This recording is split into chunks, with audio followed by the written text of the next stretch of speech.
국민의힘 상황입니다. 첫 번째 주제를 보면 운명의 일주일로 잡았습니다. 자, 오늘부터 다음 월요일까지 딱 일주일이 국민의힘의 상황을 흔들 수 있는 일주일이 됩니다. 하나씩 저희가 달력을 보면서 얘기를 하면요. 오늘 13일 국민의힘 비대위가 출범했고요. 14일 내일은 이준석 전 대표가 한 가처분 신청이 있고, 그리고 16일에는 이준석 전 대표가 경찰에 출석하는 날입니다. 그렇죠. 성접대 의혹 관련돼서고요. 그리고 19일에는 새 원내대표를 선출하는 예정입니다. 먼저 13일부터 보도록 하겠습니다. 오늘 국민의힘 비대위가 출범했는데요. 관련 내용 보겠습니다. 그리고 이번 비대위가 정기국회를 관통하는 그런 정치 일정을 함께 해야 하는 비대위인 만큼 정치 쟁점 사안에 대해서도 기민하게 대응할 수 있는 그런 인선으로 비대위 구성을 해야겠다는 생각도 했고요. 그래서 그 통합과 균형성 이걸 좀 중시해서 인선을 고민했습니다. 오늘 날짜별로 하나씩 주요 현안들이 있는데 그 현안을 하나씩 짚어보도록 하겠습니다. 먼저 국민의힘 비대위가 오늘 구성을 했습니다. 상임 전국에서 조금 전 의결이 돼서 추인도 됐고요. 정진석 비대위원장은 통합과 균형을 강조했는데요. 국민의힘 비대위 그 9명을 하나씩 보도록 하겠습니다. 보면 정진석 비대위원장이 있고요. 권성동 원내대표는 현재 사퇴를 밝혔지만 후임 임명식까지 당연직으로 일단 참여를 하고요. 성일종 정책위의장 역시 마찬가지입니다. 그리고 김상훈 의원, 정점식 의원, 전주혜 의원, 그리고 김종혁 혁신위 대변인, 김행 전 대변인, 김병민 전 비대위원 등이 포함되어 있습니다. 저희 썰전 라이브 패널 하셨던 분들도 꽤 들어가 있습니다. 저희가 비대위들 낳는 배출하는 양성. 배출하시죠. 일단 3기 비대위 구성이 어떤지 저희가 판넬에 간단히 정리를 부탁을 드리겠습니다. 판넬 잠깐 보도록 하겠습니다. 저희 FT가 판넬을 가지고 왔는데 여기에 국민의힘 3기 비대위는 네모다. 네모에 촌철살인으로 3기 비대위가 어떤지를 규정을 해주시길 부탁을 드리겠습니다. 얘가 3기로 했는데 국민의힘 이름을 바꾼 게 김종인 비대위에서 바꿨고요. 그리고 주호영 비대위, 그다음에 이번이 정진석 비대위 해서 3기 비대위입니다. 짧은 시기지만 여러 비대위가 있었습니다. 먼저 다 똑같아요. 다 똑같습니까? 한쪽부터 들어보시겠습니까? 자, 한쪽 먼저 보수 우파 패널 쪽부터 보도록 하겠습니다. 저는 윤석열 캠프의 확장판이 아니냐. 카메라에 잘 비치게 반짝 들어주시면. 확장판이 아니냐라는 생각이 듭니다. 정진석 비대위원장은 통합과 균형을 인선의 최우선으로 삼았다라고 했지만 면면을 보면은요 다 윤석열 캠프에 있던 분들이에요. 거의. 그렇기 때문에 이것은 윤석열 대통령에게 충성심을 보여주기 위한 정진석 비대위원장의 고뇌찬 결단, 인선 이렇게 보여집니다. 특히 정정식 의원이 이번에도 들어간 것은 대통령의 뜻과 의지가 좀 반영되는 비대위가 아니냐. 그렇게 판단해 볼 수밖에 없습니다. 윤캠의 확장판이다. 그다음에 윤희석 아슬아슬하죠. 아슬아슬하다. 아슬아슬하다는 게 위태위태합니까? 아슬아슬이죠. 법원 결정에 따라서는 비대위가 지속이 안 될 수도 있는 거고요. 그래서 1번 아슬아슬, 두 번째는 존속을 하더라도 본연의 임무라고 할까요? 그걸 완수할 수 있을지 그것도 좀 아슬아슬하다, 상황이. 그래서 아슬아슬하다라고 썼는데 불안하죠. 아슬아슬하다. 본연의 임무라면은 전당대회를 여는 건 아닙니까? 새 대표를 선출하는 건? 그렇죠. 그러면 이제 전당대회를 열기 위한 어떤 시점부터 시작해서 그 전당대회 여는 과정에서 또 이준석 대표랑 어떻게 뭐 이런 여러 가지 것들을 과연 잘 처리할 수 있는 비대위가 될 수 있느냐, 그런 당 내외 여건이 받쳐줄 수 있느냐, 그런 얘기를 드린 겁니다. 알겠습니다. 뭐 비슷한 얘기입니다. 강원석 전 오래 갈 수 있을지 모르겠다. 당장 그럼 또 아까 사기 비대위가 나오는 건가요? 운명의 일주일 얘기를 하셨는데 빠르면 이제 14일 날 뭐 심사를 하지만 결정이 날 수도 있는 거잖아요. 예. 법원이 그날 결정할지 안 할지 모르겠지만 그럼 비대위 출범하자마자 만약 인용된다면 바로 좌초 이런 상황이 올 수 있어요. 물론 정진석 비대위원장에 대한 가처분은 지금 법원이 연기 신청을 받아들여서 28일로 미뤘다지만 예. 전국위원회 효력을 다투는 그런 가처분이 들어갔잖아요. 당원 개정에 대해서. 예. 그게 만약에 인용되면은 뭐 이 비대위 자체의 설립의 근거가 사라지는 거니까 효과는 동일하겠죠. 그래서 지금 3기 비대위라고 얘기하는데 머지않아 4기 비대위가 출범할 수도 있겠다. 이건 뭐 분단장보다 더 자주 바뀔 수도 있는. 네, 뭐 그런 아무튼 좀 불안한 비대위죠. 좀 아까 아슬아슬하다는 표현처럼. 예. 혹시 같은 맥락인 것 같아요. 김성애 소장님도. 뭐 할 얘기도 없고요. 사실 전 궁금한 건 있어요. 그러니까 이번 비대위는 뭐 하는 비대위인지가 궁금하긴 해요. 비대위 뭐 하는지 정말로 뭘 하나요? 전당대회를 잘 하려고. 전당대회 준비 정도인 거죠? 그것보다는 일단 이준석 사태를 해결하고 뭐 이런 정도 되겠죠. 이준석을 사퇴시켜서 해결하는. 아니 사태라고 했습니다. 예, 그러니까 제가 이제 비꼰 거죠. 네, 잘 하셨어요. 사퇴를. 그래서 예전 이 비대위는 정말 지난번 주호영 비대위는 뭔가 수습하려는 뭐라도 약간 그런 기운을 느꼈는데 이번 비대위는 그냥 약간 너무 그냥 당장 지도부가 없으면 안 되니까 잠깐 계시는 정도인 것으로 보여져서 크게 멘트를 할 게 없었습니다. 예. 사실 비대위는 불안하다. 방송 시작하기 전에 김성애 소장님이 저희 마이크 달 때 물어봤습니다. 비대위 얘기 대체 언제까지 해야 돼요? 그런데 계속 뉴스가 나오고 있어서 일단은 하고 있다는 점 알려드립니다. 예. 그러면 앞서 저희가 이준석 전 대표의 가처분 신청에 따라서 비대위 자체가 위태로운 건 맞는데 그건 14일 날 이슈에서 저희가 또 달력에서 하루하루 따져보기로 했으니까 그때 좀 따져보고요. 앞서 이제 윤케미 확장판이라고 부분을 좀 보도록 하겠습니다. 그러니까 그림상 보면 앞서 저희 비대위원 구성을 잠깐 보여주시겠습니까? 구성하면 예, 구성을 보면 원래는 전주의 의원 자리에 주기환. 예, 광주시장이 예전에 후보자. 나갔던 네. 검찰수사관 출신에 그렇죠. 있었죠. 근데 이제 본인이 고사해서 전주의 의원으로 바뀌었고요. 전주의 의원이 뭐 호남 출신이어서 바꿨다. 그렇죠. 이런 얘기가 있더라고요. 광주 예. 출신인가요?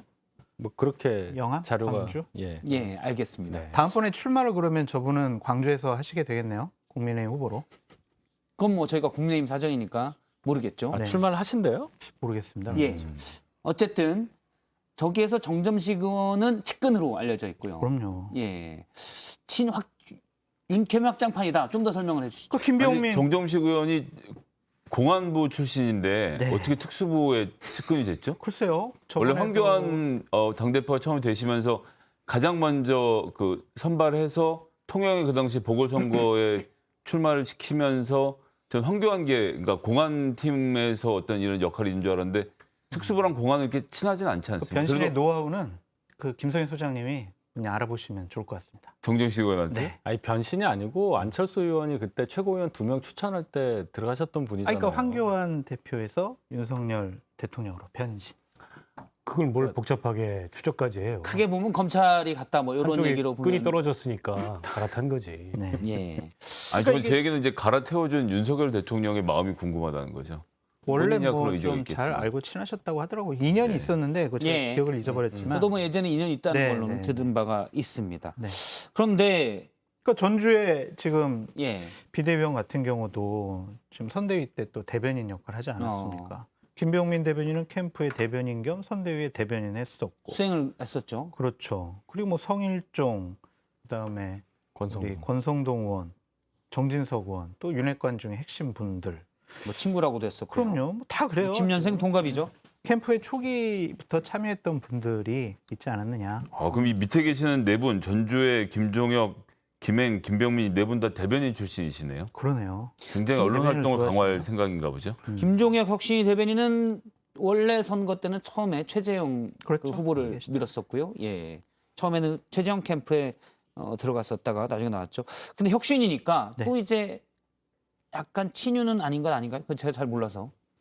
그렇다고도 볼 수 있죠. 예. 결이 조금 다를 수도 있는데 이거는 제가 볼 때는 혁신위가 아직도 지금 존재하고 있잖아요. 그래서 혁신위와의 관계를 고려한 정진석 비대위원장의 임명이 아닐까 이렇게 생각합니다. 예, 알겠습니다. 저희가 비대위 구성에 대해서는 일단 육캠 환짝파이다. 다 동의하십니까? 약간? 뭐 그런 면이 있죠. 그러나 초창기부터 윤석열 캠프에 아주 지근거리에 수행을 했던 윤희석 대변인은 못 가고 아직도 방송에 나오고 있습니다. 제가 좀 부족해서요. 예. 안 불러주네요. 박해석 이번에는 때- 혹시 연락 없었어요? 비대위원으로? 아니 뭐 그런 얘기를 여기서 뭐 꼭 할 필요 뭔가 없는 있었던 거. 아, 그런 거는 그럼 썰전 나이트에서 해주실 건가요? 제가 보기에 왔어도 고사했을 겁니다. 왜냐하면 아슬아슬하다고 본인이 표현했잖아요. 아니 그러니까 이 논의는 사실 내일 모레 해야 돼요. 아, 그러니까 내일 어떻게 될지 모르니까 뭘 물어볼 의욕도 안 생겨요. 그래서 지금은. 저희가 예. 바로 그러면 내일 이슈를 먼저 짚어보도록 하겠습니다. 내일 법원에서 가처분 신청 신문이 있습니다. 운명의 일주일, 바로 내일 이준석 전 대표가 제기한 추가 가처분 신청에 대한 신문이 있는데, 예, 먼저 여기에서 정진석 위원장은 법원을 향해서 이 가처분 신청 관련해서 언급을 했습니다. 잠깐 이 얘기부터 듣겠습니다. 법원은 정당 안에서 자체적으로 자율적으로 내린 결정에 대해서는 과도한 개입을 하지 않는 것이 바람직하다고 생각합니다. 이런 사법자재의 선을 넘고 지켜지지 못할 경우에 매우 우려스러운 일들이 발생합니다. 내일 심리에 당당하게 임할 것이고, 그동안 법원이 우려했던 소위 말해서 비상 상황에 대한 또 최고위의 기능 상실 부분의 모호성이 완전히 해소됐다라고 저희들은 보기 때문에 기각 판단을 자신하고 있습니다. 윤희석 대변인 이 부분은 잘 아시니까 제가 좀 먼저 물어보고 시작하면 안 되나요? 늘 자유롭게 얘기하는 예, 거니까 예. 물어보십시오. 정말 이건 정말 궁금해서 물어보는 건데 어떤 뭐 한 게 아니라, 그러니까 비상 상황이라는 게 최고위원들이 많이 사퇴해서 생긴 거다 이거 아닙니까? 근데 그게 당헌 헌법에 없었다라는 지적을 1차 때 받은 거, 가처분 신청 때 받은 거고, 그래서 그래? 그러면 그때께 비상 상황이라고 우리가 당헌을 바꾸겠어. 당헌을 바꿔서 판사 앞에 가면 판사가 이 당헌은 언제 바꿨나요? 예, 비상 상황이 생긴 다음에 바꿨습니다. 그럼 비상 상황이 생겼을 땐 이 당헌이었나요? 아니었죠. 그런데 옛날 일을 어떻게 나중에 바꾼 당헌으로 규정을 할 수 있나요? 그런 게 가능한가요? 라고 물어봤을 때 국민의힘은 뭐라고 답변을 하실 이제 계획인가요? 소급 적용 말씀하시는 건데 저도 그 부분이 좀 많이 걸려요. 우리가 소급 적용 안 된다는 거는 웬만한 상식이 있으면 다 이해하는 부분인데, 법원에서 특히 같은 판사가 이 가처분에 대해서 판단을 하는데 그 논리를 받아들여 줄 거냐, 그 여부에 대해서는 저도 의문인 건 사실입니다. 근데 너무 지금 그 확신에 차서 국민의힘의 일부 율사들이 뭐 유상범 의원이 그런 판단을 하셨다는 말씀 들었는 보도를 통해서 봤는데, 이런 확신이 생기고 사람들이 거기에 대해서 이의 제기를 하지 않는. 그러니까 지금 윤희석 대변인님은 말씀 중에 이거는 안 될 수 있다는 말씀하신 것도 사실 좀 놀라운데, 왜냐하면 의원들은 다 이렇게 될 거라고 생각을 굳게 하고 있어서 제가 곤란하게 하려고 질문 드리는 거 아니고 정말 일단 곤란하게는 안 하려는데 곤란해졌지만 예. 답변을 좀 해주시죠. 아주 곤란해졌어요. 그러니까 제가 법률 전문가가 아니니까 확정적으로 저도 말씀을 드릴 수는 없는데, 그런 우려가 있는 건 사실인데, 아마도 당에서 분석하기로는 요번에는 많이 다르다, 상황이. 그렇게 인식하신 걸로 저도 들었고, 이런 거죠. 이준석 대표가 대표직을 박탈당하는 거에 대한 이익, 그 손해, 회복할 수 없는 손해에 대해서 판단하는 거잖아요. 첫 번째 결정문이요. 예, 그 부분에 대해서 지금 생각을 하는 것 같아요. 그러니까 우리는 그냥 비대위가 비상 상황이 아니니까 비대위가 들어오면 안 되고 이렇게 생각하지만, 결국은 법원이 판단하는 거는 이준석 대표에게 회복할 수 없는 피해가 있느냐 없느냐를 가지고 얘기하는 거잖아요. 그 부분에 대해서는 좀 복잡하니까 뭐 법률 전문가들께서 그렇게 판단하신 거를 일단 믿고 기다려야 되겠죠. 근데 정진석 비대위원장의 저런 말씀은 잘 이해가 안 되는 게, 그 이준석 대표가 가처분을 잇따라 제기한 거에 대해서 이제 뭐 선을 넘었다, 돌아오지 못할 강을 건넜다라고 평가를 하고, 법원한테는 정당의 자율적 의사결정 영역이기 때문에 넘어오지 마, 이른바 이제 사법적 자제를 촉구하는, 저 자체가 사실은 법원 판단에 대해서 좀 부당하게, 어떻게 보면 상권 분립의 원칙을 넘어서서 개입하려고 하는 예. 그런 의도를 드러내는 거라고 보고, 국민의힘이 정치를 했다면, 명실상부하게 정당 정치답게 정치를 했다면 법원이 저기에 간섭할 일도 없죠. 근데 지금 국민의힘의 거듭된 비상 상황, 뭐 당원 개정, 전국위원회 소집, 이 일련의 과정을 정치라고 볼 수 있냐 과연. 그러면 과연 이 법원으로 계속해서 문제를 가져가는 게 이준석만이냐. 저는 최종적 행위자가 이준석이긴 하지만 예. 아니 그렇게 집단 린치를 가해가지고 당대표직도 박탈하고 당에서 쫓아내려고 하는데 수단 방법 안 가릴 수밖에 없는 거잖아요. 상대방은. 근데 그런 상황을 누가 만들고 있습니까? 이 국민의힘과 저 비대위가 만들고 있는 거예요. 윤핵관들이 만들고 있고. 근데 그렇게 만들어 놓고서 즉 그 정치가 완전히 지금 실종돼 있고 어떻게 보면 뭐 여야 관계를 넘어서서 한 정당 내에서도 전혀 정치가 작동하지 않는데 일단 저렇게 법원으로 간 사건에 대해서 법원한테 선을 넘지 마, 금 넘어오지 마라고 얘기하는 게 과연 이게 정당한 예. 얘기인가 싶어요. 사실은 이 당의 중진들이 얘기를 했잖아요. 이런 방식으로 해결하지 말고 정치적 해법을 찾아야 된다. 근데 한사코 정치적 해법을 외면하고 또 다시 사건을 법원으로 가져가도록 한 원인 제공은 지금 비대위가 한 거예요. 저는 김성애 소장에게 좀 유감인 게 예. 그 당원 당규 적용을 소급 적용한다라는 이 기본적인 일반적인 상식, 이건 안 된다라는 상식에 대해서 잘 모르고 질문을 하는 김성애 소장에 대해서 패널 출연 정지 가처분 신청이나 예. 썰전 라이브 우리 예. 출연 정지 가처분 신청을 하고 싶을 정도입니다. 언론의 자유를 보장하기 위해서 사법부의 개입 대신 PD가 결정할 겁니다. PD가 그런 거 결정합니다. 걱정 안 하셔도 됩니다. 근데 이렇게 상식적이고 합리적이고 이성적인 판단을 해야 된다라고 저는 계속 국민의힘 의원들에게 얘기를 하고 있거든요. 예. 헌법 8조에 의하면요, 정당은 헌법기관이에요. 그 헌법기관은요, 당연히 설립은 자유지만 목적, 활동, 조직은 민주적이어야 된다라는 헌법 규정이 있습니다. 지금 국민의힘에서 벌어지는 여러 가지 모습들은 결코 민주적이 아니고 자율적으로 내린 결정에 대한 과도한 법원의 개입이 아니다라고 볼 수밖에 없어요. 예. 자율적으로 결정을 해야죠. 전제 조건은 민주적으로 해야 된다.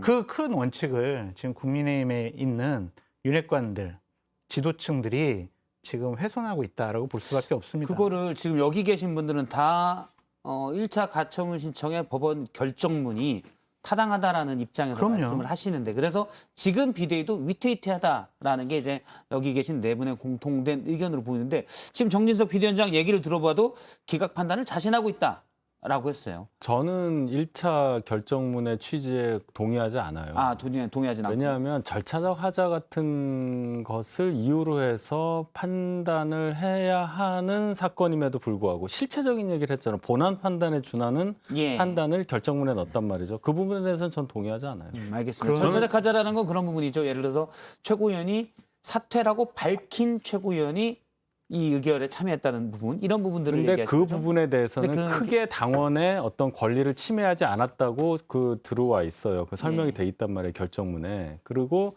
이제 다른 이유들을 막 대면서 실체적으로 비대위 출범이 이건 민주적이지 않다라고 지적을 한 그 부분이 과연 가처분에 해당되는 결정에 들어갈 만한 거냐. 이거는 본안 판단인데 저는 그 부분에 대해서는 그래서 동의할 수 없다. 이렇게 말씀드립니다. 어쨌든 근데 많은 분들의 의견이 그런데 계속 앞서 말하는 유상범 의원 등 이렇게 얘기하는 거는 일단 제가 뭐 이렇게 회사 같은 데도 그런 거 있지 않습니까? 위에서 이렇게 방향 정하면 반대되는 얘기하기 어려운 그런 상황인 건지 아니면 이게 정말로 맞다고 보는 건지. 저는 이제 그러니까 여기 나오시는 패널들도 그렇고 당이랑 하는 얘기 온도 차이가 많이 나는 걸 이렇게 지역적으로 가만히 보면요.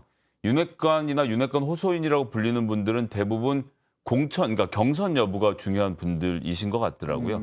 그 동네에서 공천만 받으면 무조건 당선이 보장되는 지역에서는 지금 현재 보스, 즉 윤석열 대통령의 의중을 파악해서 돌격 앞으로인 상태인 거죠. 지금 뭐 비대이건 비비대이건 비비비대이건 비비비비대이건 뭐 그건 올해 얘기고 2022년의 얘기고 2024년 1월에 누가 진실한 윤석열의 사람인가를 판단할 때는 아무런 기준이 되지 않을 것이라고 예. 생각하고 달겨드는 것이고 수도권에 있는 정치인들 또 지역위원장들 원외위원장들 같은 경우는 경선이 문제가 아니라 본선에서 내가 유권자들의 표를 받아서 이겨야 된다고 생각을 하면 아찔한 거죠. 이렇게 눈앞에 보이는 잘못을 잘못이라고 말하는 것조차도 부담스러운 상황.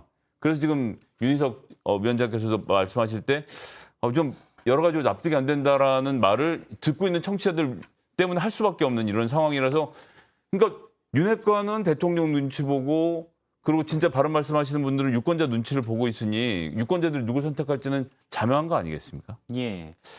윤희석 전 대변인 약간 부담스럽겠지만 저희 대표적으로 김근식 교수님, 통파병의 김근식 교수님이 아니 당에서도 이 상황에 대해서 그 결정문의 취지에 맞춰서 한 거 아닙니까? 물론 유감스러운 부분이 있지만 예. 법원의 판정에 그 판단에 맞춰서 당원도 바꾸고 여러 가지 장치들을 해서 다시 비대위를 출범시킨 입장이고 결론은 법원의 결정에 따르는 거예요.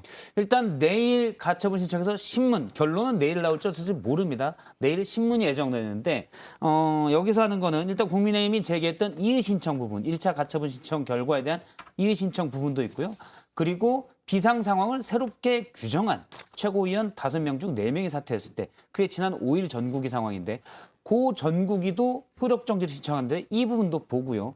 다만 최후에 추가된 정진석 비대위도 이준석 전 대표가 가처분 신청을 걸었잖아요. 효력 정지를 걸었는데 이 부분은 국민의힘의 요청을 받아들여서 28일 날 신문한다고 합니다. 하지만 5일 전국위에 따라서 그러니까 당원 개정에 따라서 정진석 비대위가 출범했기 때문에 이 당원 정지가 효력 정지가 돼버리면 정진석 비대위도 같이 위태로워지는 거죠. 저 그렇게 봐야 되겠죠. 황모 판사가 왜 자꾸 재판을 하느냐 이런 얘기 나경원 전 의원이 하시던데 정말 다시 한번 말씀드리자면 남부지방법원의 수석 부장판사는 이 황 판사 한 사람밖에 안 계시고 이분이 가처분 신청 계속 할 거라서요. 예. 제가 법적으로 무죄해도 내일 어떻게 결론이 나올지는 짐작을 해볼 수는 있습니다. 가처분 인용 그리고 옆에서 뭐라고 쓰냐면 전편 참조 이렇게 4글자만 적으면 무슨 다른 내용이 필요한가 싶어요. 일단 지난번과 비슷한 상황이다라는 말씀. 아니, 그래서 달라지는 게 하나도 없지 않습니까? 저는 국민의힘 상황을 지난 한 2달여 이런 상황이 계속되고 있잖아요. 근데 우리가 조금만 생각해 보면 왜 이렇게 똑같은 상황이 계속 반복될까? 이게 안 끝나요. 거의 네버엔딩 스토리 비슷하게 가는데 이 답을 정해놔서 그래요.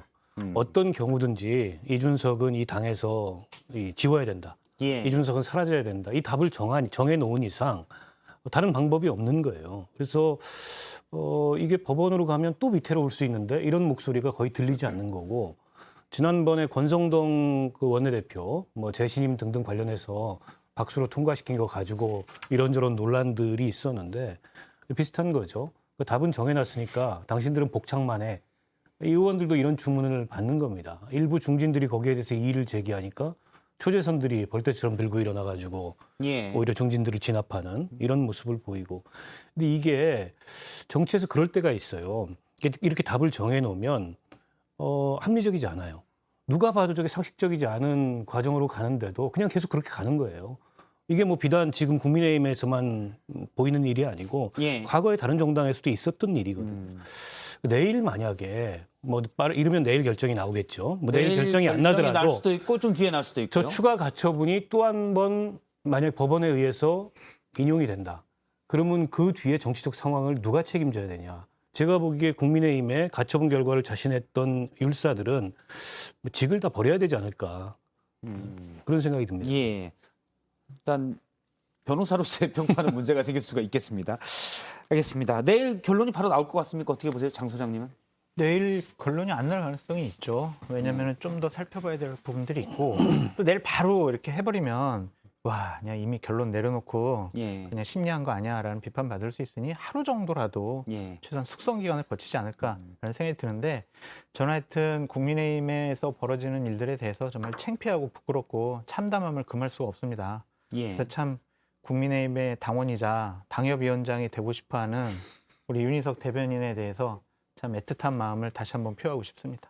아니요, 그렇지 혹시나 않아요. 답변하실게. 아니 뭐 저희가 더 잘할 수 있는 기회로 삼아야 된다는 생각은 변함이 없고요. 예. 다만 이번 법원의 결정이 좀 달라질 수는 여전히 있다고 좀 봐요. 저희가 당원 개정한 부분에 있어서 제가 몰라서 이게 소급 적용 그 부분만 생각을 하고 있는데 그 외에 다른 부분을 참조해서 또 결정이 바뀌어질 수 있다 이런 생각도 예. 들고 내일 뭐 나오기가 어려울 거예요. 제가 볼 때는. 근데 제가 들어보니까 요번 주 안에 나오면 예를 들어 금요일 그러면 저희한테 좀 유리하게 예상을 하는 게 맞고 왜냐하면 이 당이 불안정한 상황인데 이 불안정한 상황을 조금이라도 빨리 안정시켜줘야 된다는 취지이기 때문에 빨리 해주는 거다 이렇게 비대위를 보고 없애면서 빨리 그 불안정한 상황을 일단 그리고 이제 넘어가면 다음 주로 넘어가면 조금 불리하다. 지난번에도 그랬어요. 길어졌잖아요. 예. 그래서 그렇게 예상을 해보자 이런 얘기들도 있더라고요.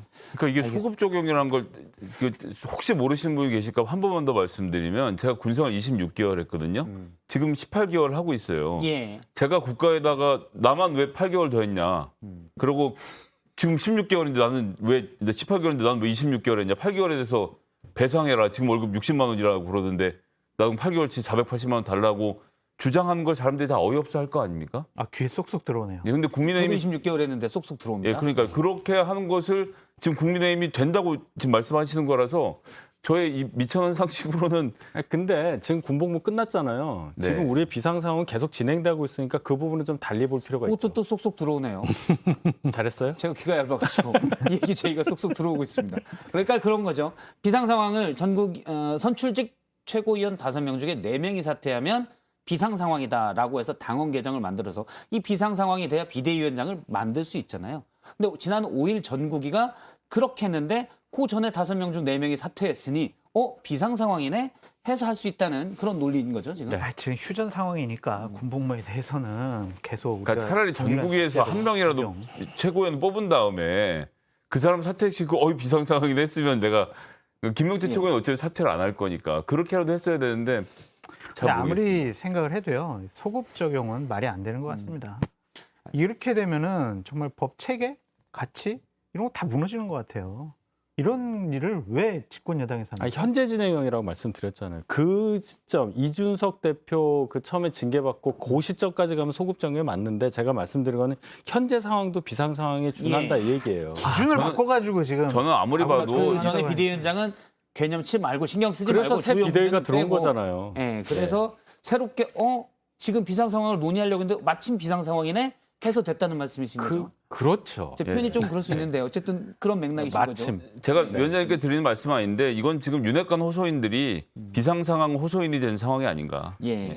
근데 이게 이제 절차적으로 보면 지금 그 국민의힘에서는 지금도 여전히 비상 상황이기 때문에 법원이 절차적으로 잘못됐다 그런 거 이게 이제 당원과 어긋난다고 한 부분을 바꿨으니까 이게 치유됐다 이렇게 주장을 하나 이제 문제는 지난번 남부지법 황정수 부장판사의 결정은 단지 절차적 하자에 관한 지적만 한 게 아니고 실체적 판단을 했어요. 이게 비상 예, 상황이 아니다. 아니다. 그 얘기는 뭐냐면 비상 상황 이전으로 돌려라 이 얘기거든요. 그리고 하위 기구인 상임정국이 전국의 유권 해석으로 이 당원과 국민들이 전당대회에 선출한 당대표의 지위를 박탈할 수 없다. 회복 불가능한 피해를 입었다. 근데 그 부분에 대해서도 아무런 지금 조치가 없이 그 상황은 여전히 동일하게 진행이 되고 있어요. 예. 그러니까 만약에 그게 유감이라 그랬는데 실체 판단한 거에 대해서 근데 이번에도 똑같이 이 국민의힘 상황을 놓고서 법원이 비단 어떤 절차적 하자 여부만이 아니라 실체적인 헌법적 기준을 가지고 실체적인 심사를 한다면 논리적으로는 동일한 결론에 이를 수밖에 없어요. 저는 그렇게 보거든요. 당시에는 비대위가 사실은 당원회에서 선출된 1차 결정문에는 당원회에 선출된 당대표를 또 축출하기 위한 것으로 그런 네. 것으로 보는 시각이 취지가 좀 담겨 있었습니다. 지금 비대위도 동일하지 않습니까? 예. 근데 사실 실질적으로 따지면 지금 집권 여당이 비상인 건 맞는 것 같아요. 이래저래해서. 예. 비상이죠. 예. 저희가 비상 상황이라고 호소하는 게 아니라 이런 얘기하는 것 자체가 비상이에요. 예. 비상 그렇지 상황이 않습니까? 아니라 웃긴 상황이죠. 일단 비상 상황이 알겠습니다. 웃긴 상황으로 규정을 해주셨는데 일단 비상 상황이라는 규정이 비대위원장에 또 만들 수 있는 명분이 되기 때문에 정상이 아닌 상황으로 하면 그건 좀 다를 수도 있을 것 같습니다. 제가 중립이어야 되니까. 그러면 다음 날짜를 또 보겠습니다. 저희가 사실 이 모든 비대위가 이준석 전 대표를 몰아내기 위한 것 아니냐라는 의혹들이 나오는데 오는 16일 그러니까 내일 모레 글피 바로 이준석 전 대표가 경찰에 출석해서 성접대 의혹에 대해서 얘기를 하게 됩니다. 이 부분 좀 보도록 하겠습니다. 오늘 서울경찰청장은 이 수사를 빨리 끝내라 라는 얘기도 했다는데 전망을 어떻게 하고 계십니까? 이준석 전 대표가 출석한 뒤에. 아니 이 건에 대해서는 명확하지 않습니까? 지금 수사 담당자까지 갈아치워가면서 속도를 내고 있고 유튜브에 보니까 그 이준석 구속도 된다는데 왜 못하고 있냐는 질책도 경찰청장이 직접 서울청장이 직접 하셨다는 제 언론의 보도도 봤는데 이것을 위해서 6개월 만에 서장직을 갑자기 그만두고 올라오신 분께서 최대한 속도를 내겠죠. 그리고 거기에 대한 이제 ጭ끈ጭ끈 사인으로 지난 3주간 김건희 여사 건을 2건이나 광속으로 무혐의 처리를 하면서 예. 제가 열심히 하겠다는 의사를 불태우고 계시는 것으로 봐서 물론 그분이 열심히 수사하실 거라고 그러니까 그분이 불법적인 일을 한다는 말씀을 드리는 건 아니지만 방향 자체는 굉장히 열심히 수사를 할 것으로 보이네요. 그래서 생기는 문제는 의견이고요. 그러니까 이 생기는 문제는 실제로 이준석 대표가 무슨 잘못을 했는지는 국민들이 궁금해하고 있었단 말이에요. 얼마 전까지만 해도. 그래서 경찰의 수사 결과를 저도 지켜보자는 말씀을 드리고 있었고 그랬는데 막 무리하게 사람이 바뀌고 이러면서 수사가 진행되니까 이준석 대표가 나 지금 탄압당하고 있다고 말을 하는데 사람들이 그런가? 라고 해서 실체적 진실에서 눈이 가려지는 상황으로 만들어지는 것을 지금 행정부가 자초하고 있는 게 저는 너무 코미디라고 보는 거예요. 뭐 코미디라고까지야. 제가 볼 때는 16일 이제 출석을 하고 나면 이제 일단락이 지어지겠죠. 뭐 많은 얘기가 있지 않습니까? 혐의 입증이 가능하냐? 또 제일 중요한 거 공소시효 이 문제. 예. 그래서 그냥 지금 나와 있는 논리대로라면 공소시효가 지났다고 볼 수도 있겠죠. 그래서 어쨌든 이 지리한 공방이 끝나면 결국 남는 거는 궁금하잖아요. 그 공소시효와 관계없이 진짜 그게 진실이냐 아니냐 여부에 대해서 예. 경찰이 어느 정도 그것을 밝힐지 저는 그게 궁금해요. 사실 그러면 안 되는 거라고 보는 분들도 있는데 국민들은 궁금하단 말이죠. 경찰이 윤리적이고 도덕적인 판단하는 곳은 아니잖아요. 이 사람이 법적으로 문제가 있느냐, 잘못됐느냐, 예. 그걸 판단해야 되는 거 아니겠습니까? 정확하게 정황상의 다른 증거가 확증적인 증거가 없다면 이것은 법상 무혐의 처리할 수밖에 없는 상황이죠. 공소시효도 지났으니까. 그래서 저는 이것이 문제 삼아서 어떤 기소라든지 기소 의견이라든지 아니면 다른 별건으로 예를 들면 무고라든지 예. 이런 거로 기소하려고 하는 억지스러운 행동 자체를 경찰에서는 안 된다고 봐요. 그러니까 지금 공소시효가 논란이 되는 건 두 가지입니다. 그 성접대, 공소시효 5년이잖아요. 그건 대체적으로 있었다 하더라도 공소시효가 다 완성이 됐다는 게 대체적 시각이고 또 하나는 이제 알선수재죄. 이게 이제 7년인데 그 공소시효가 9월 말이라는 거예요. 그러나 이제 추석 때 선물을 줬던 네. 예. 무고- 2015년 추석 때 선물을 줬다는 거죠? 무고죄로 이른바 이제 가로세로 연구소를 이준석 대표가 고발했는데 그게 무고다. 허위에 의한 고발이다. 그러니까 이건 뭐하고 연결됐냐면 실제 성접대가 있었냐 없었냐하고 연결이 돼요. 그래서 이거는 공소시효가 아직 멀었기 때문에 계속 수사를 할 여지가 있고 또 하나가 이제 증거인멸 교사. 예. 이것도 이제 계속 수사 여지가 있는 거죠. 그래서 저는 당장 9월 16일 날 이준석 대표 경찰 출석한다 하더라도 바로 수사 결론이 나올 것 같지 않아요.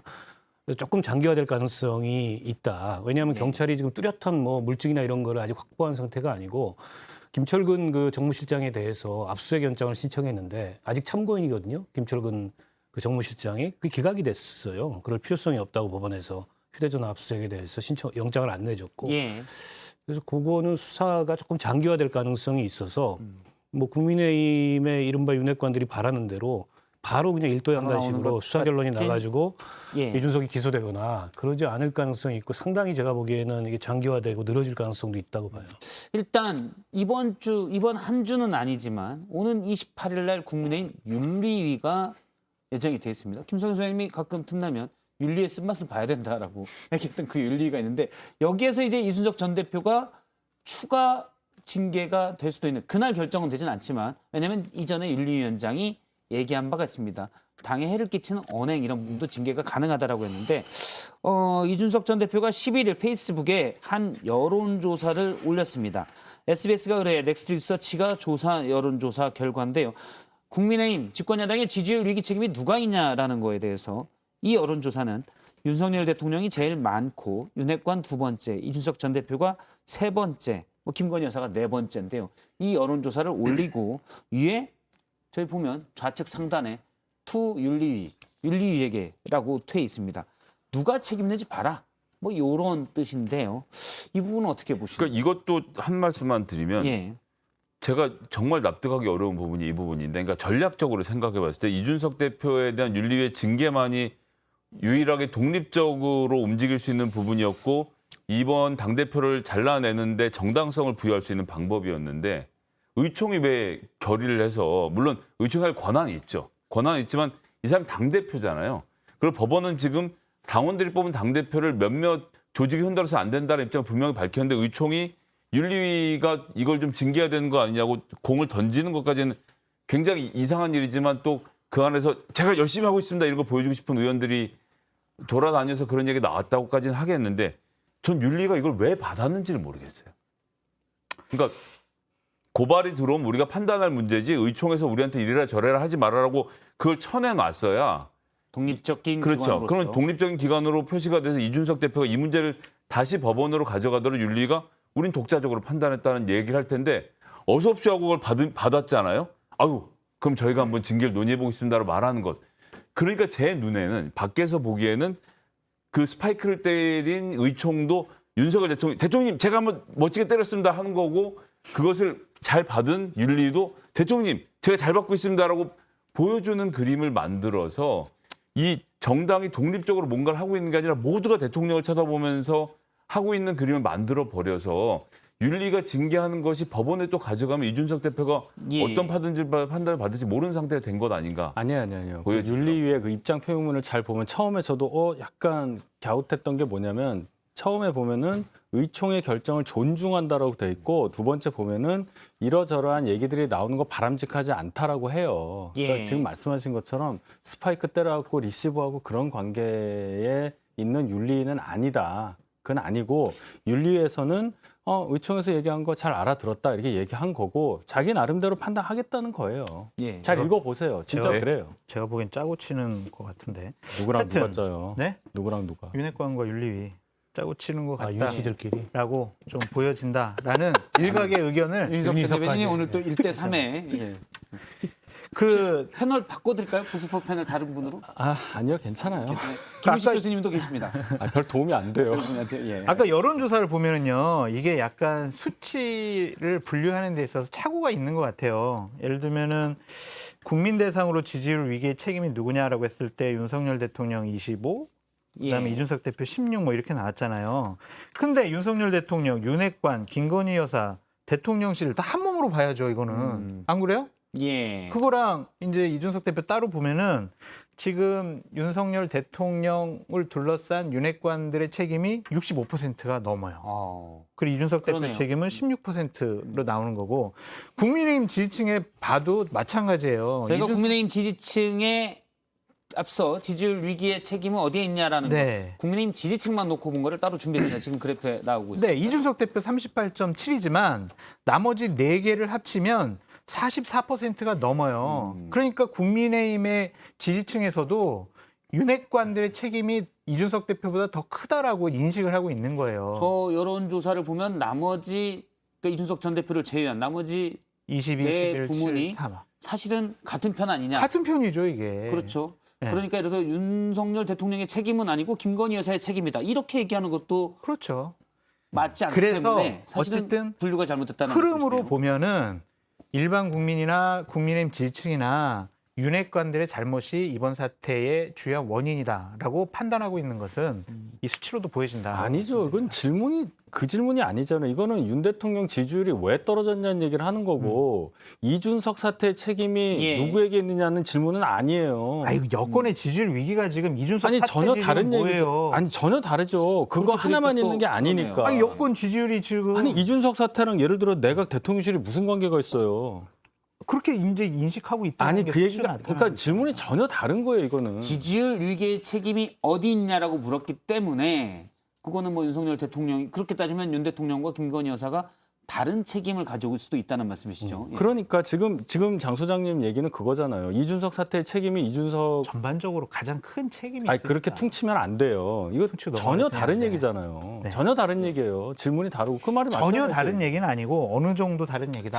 다른 질문을 넣어서 이준석 전 대표 징계와 관련한 위기의 책임은 누구에게 있습니까?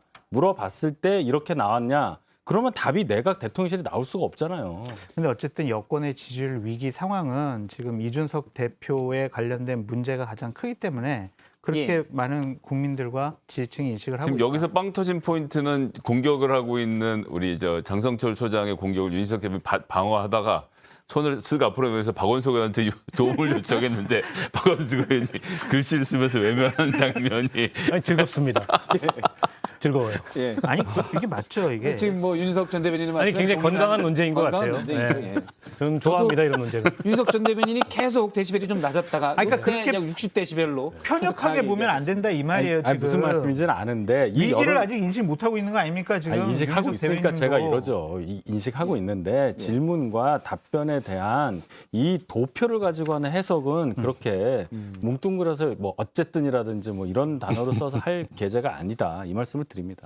이준석 전 대표 어쨌든 국민의힘 지지층에서는 국민의힘 위기의 가장 진원지라고 보고 있고 그럼요. 일반 국민들 전체 다 그러니까 국민의힘 지지층, 뭐 민주당 지지층, 지지정당 없음 다에서는 지지율이 낮은 책임은 윤 대통령의 책임이다라고 지금 보고 있는 현실입니다. 이 와중에 이준석 전 대표가 포항에서 수해 복구 봉사활동을 했습니다.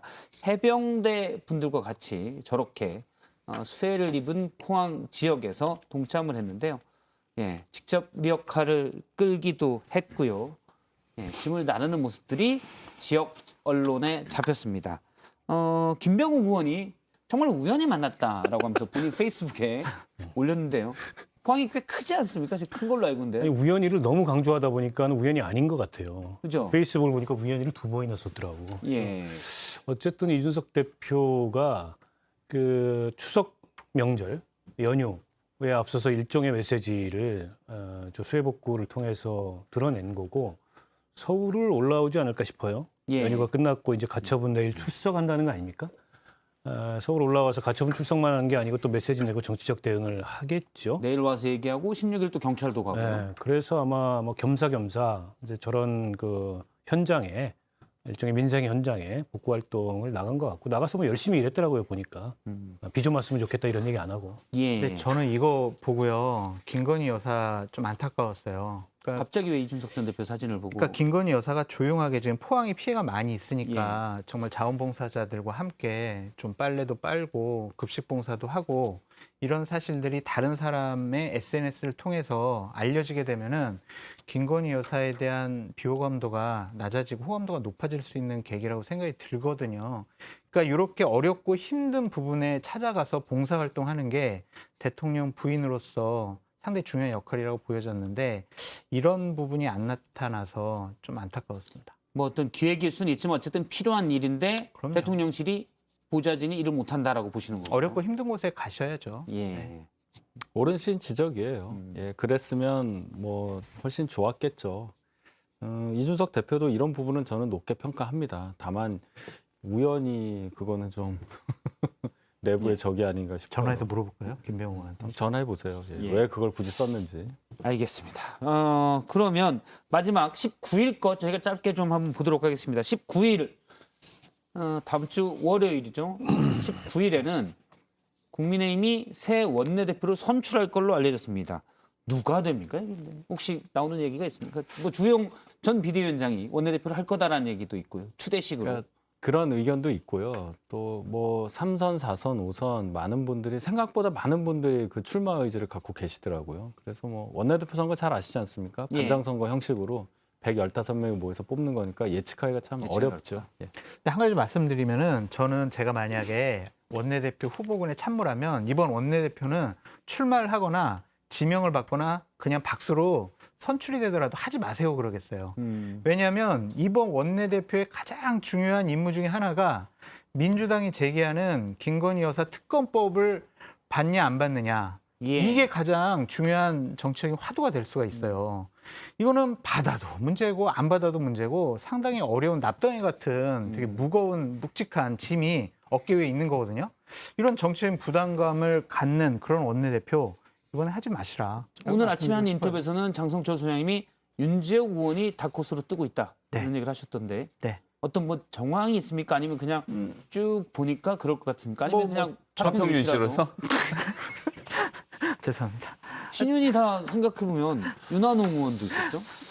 윤재욱 의원도 지금 친윤 핵심이라고 그러고요. 그러니까 윤재욱 의원도 일단 대통령의 신임을 받는 분이고 네. 삼선 의원으로서 정치력이 있다라고 봐야 되겠죠. 그래서 아마 경선을 하게 되면 출마하지 않을까 싶어요. 정치력이 있는 거 맞습니까?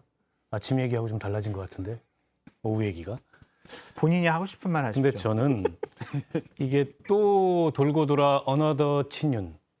원내대표 결과가 그렇게 나온다면 국민의힘은 가망이 없다고 봐요. 예. 그래서 오히려 지금 물론 이제 그 정당의 리더십을 세우는 게 예. 경쟁이 치열하면 치열할수록 좋은 거죠.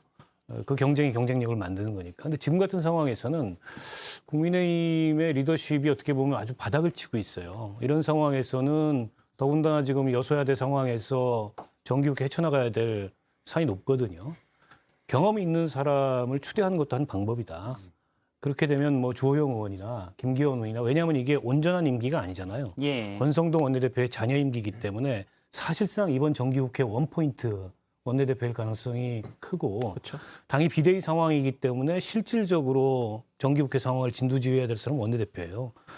근데 아직 그 정치적인 예. 검증이 안 된 뭐 그렇다는 친윤이라는 이유만으로 그런 분들 선출하기 위해서 당내에서도 이게 뭐 막 경쟁이 치열하게 진행되고 이러면 가뜩이나 지금 당 상황이 어려운데 더 어려워지지 않을까 싶습니다. 예. 이게 지금 보니까 제가 지금은 모르겠고 처음에 원이 구성됐을 때 기준으로 해서 국민의힘의 의원들 그 당시 110명 정도 됐던 걸로 기억하는데요. 66.7%가 PK랑 TK였습니다. 정확히 3분의 2를 차지하고 있었는데요.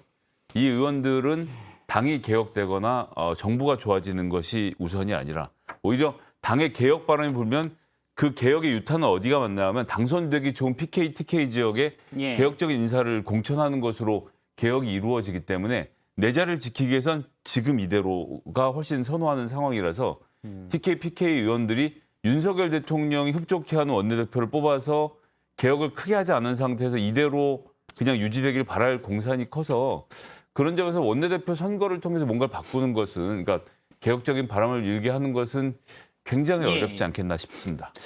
알겠습니다.